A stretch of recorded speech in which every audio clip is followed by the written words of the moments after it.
بسم اللہ الرحمن الرحیم۔ السلام علیکم دوستو، ویلکم کرتے ہیں عمران آفیشیل میں۔ جیسا کہ اب سب بھائیوں کو معلوم ہے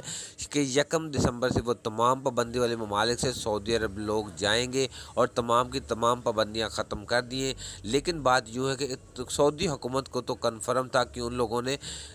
30 نومبر تک اقامے جو فری تجدید کیے تھے، تو پھر اعلان کیا ان لوگوں نے 1 دسمبر کا۔ ایسا کیوں یہ ایک بہت بڑی سوچی سمجھی سازش ہے جس کے تحت یہ اعلان ہوا، کیونکہ اگر یہ 30 نومبر سے پہلے اعلان کرتے تو تمام ممالک سے ایک دم رش پڑ جانا تھا، تو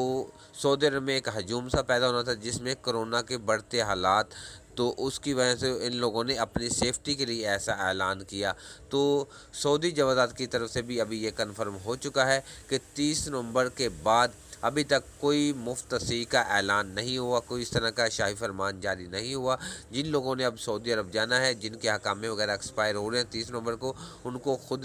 اپنی جیب سے ہی اقامے کی فیس 3 مہینے کے لیے ایکسٹینڈ کرنی پڑے گی اور بعد میں وہ سعودی عرب آ سکیں گے۔ یہ سعودی حکومت کی طرف سے جو اعلان ہوا، ان کو جن کا 30 نومبر کو